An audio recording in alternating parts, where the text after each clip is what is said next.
Super star Rajinikanth அவர்களை பின்னுக்கு தள்ளி, ஏன் ஹாலிவுட் நடிகர்களையே பின்னுக்கு தள்ளி விஜய் அதிகமாக சம்பளம் வாங்குகிற நடிகர்கள் பட்டியலில் முதல் இடத்தை பிடிச்சிருக்காராம். 275 கோடி சம்பளமாக. இது பரவலாக செய்திகளில் வெளியாகிட்டுருக்கிற ஒரு தகவல். சரி, இவர் 275 கோடி சம்பளம் வாங்குறாரு அப்படின்ட்டு தகவல்கள்லாம் வெளியாகுது இல்லையா? ஆனால் சூப்பர் ஸ்டாருடைய சம்பளம் எவ்வளோ அப்படிங்கிற தகவலும் வெளியாகிருந்தது. 280 கோடி. இதுவும் இன்றைக்கி நேற்று வெளியாகலை. இன்றைக்கி வெளியாகிருந்தால் என்ன சொல்லுவாங்க, அவருக்கு 275ன்னு இவருக்கு 280ன்னு போடுறாங்க அப்படின்னு சொல்லுவாங்க. இது ஏப்ரல் மாதமே வெளியாகிருந்த ஒரு செய்தி தான். 280 கோடி சூப்பர் ஸ்டார் கூலி படத்துக்காக வாங்க போகிறாங்க அப்படின்னு தகவல்கள்லாம் வெளியாச்சு. ஏன்னா சூப்பர் ஸ்டாருடைய ஜெயிலர் படம் ஒரு மிகப்பெரிய வெற்றி படம். 650 கோடிக்கும் அதிகமாக கலெக்ட் பண்ணிச்சு. அது மட்டும் இல்லாமல் ஓடிடி ரைட்ஸு, சேட்டலைட் ரைட்ஸு, அந்த ரைட்ஸு இந்த ரைட்ஸுன்னு எல்லாம் சேர்த்தோம்னா அந்த படம் ஒரு மிகப்பெரிய வசூல் மேலே பொழிஞ்சிருந்தது. அதனால தான் தயாரிப்பாளரே தலைவர் ரஜினிகாந்த் அவர்களையும் டைரக்டரையும் மியூசிக் டைரக்டரையும் தேடி போய் அவங்களுக்கு காரு, ரொக்கமாக பரிசு இதெல்லாம் கொடுத்தாங்க. எல்லாமே நம்ம பார்த்தோம். கிட்டத்தட்ட அந்த படத்துக்கே பார்த்திங்கன்னா 200 கோடிக்கு மேலே தலைவர் ரஜினிகாந்த் அவர்களுக்கு சம்பளமாக கொடுத்துருக்காங்க ஜெயிலர் படத்துக்கு.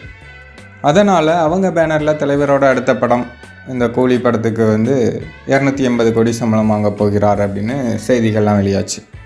ஆனால் விஜயை பொறுத்தவரையும் இது அப்படியே ஒரு கட்டமைக்கிறாங்க. 275 கோடி 275 கோடி அப்படின்ட்டு. அவர் படம் எந்த படம் அதிகமாக கலெக்ட் பண்ணிச்சு? கடைசியாக லியோ அப்படின்னு சொன்னாங்க. அதுவும் ஃபேக்குன்னு தான் சொன்னாங்க. சரி, அது ஒரு பக்கம் இருக்கட்டும். அது உண்மையாகவே இருந்தாலும் 540 கோடி அப்படின்னு தயாரிப்பாளர் தரப்புலேருந்து அனௌன்ஸ் பண்ணியிருந்தாங்க. இப்போது கோட் படம் கூட 300 கோடிக்கே முக்கிட்டுருக்கு. இப்போ வெளியான கோட் படம் ஒரு 1000 கோடி 1500 கோடி வசூல் பண்ணியிருந்தது அப்படின்னா விஜய் அவர்களுக்கு கண்டிப்பாக அந்த அமௌண்ட் கொடுக்கறதுக்கு வாய்ப்பு இருக்கும். ஆனால் இந்த படம் போட்ட முதலையே எடுக்க முடியாமல் தயாரிப்பாளர்கள் புலம்பிகிட்ருக்கிற வேளையில் அடுத்த படத்துக்கு 75 கோடி, இந்த படத்துக்கு 200 கோடி வாங்கியிருக்காருன்னு சொன்னாங்க. அடுத்த படத்துக்கு 75 கோடி அதிகமாக யார் கொடுப்பாங்க? எந்த தயாரிப்பாளராவது கொடுப்பாங்களா? அத்தனை கோடி பணம் போட்டு படம் எடுக்கிறவங்க கொஞ்சம் கூட யோசிக்காமையாக இருப்பாங்க. இன்னொன்று சொல்கிறாங்க, இது விஜய் ப்ரொடக்ஷன், ஜெகதீஷ் தான் தயாரிக்கிறாரு, அதனால் அவங்களே மாற்றிக்குவாங்க அப்படின்லாம் சொல்கிறாங்க. சரி, அதெல்லாம் என்னங்கிறது நமக்கு தெரியாது.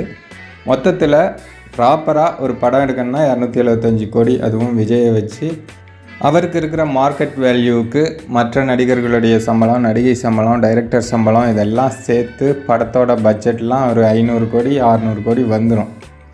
அவ்வளோ போட்ட காசை எடுக்கிறதெல்லாம் நடக்காத காரியம்.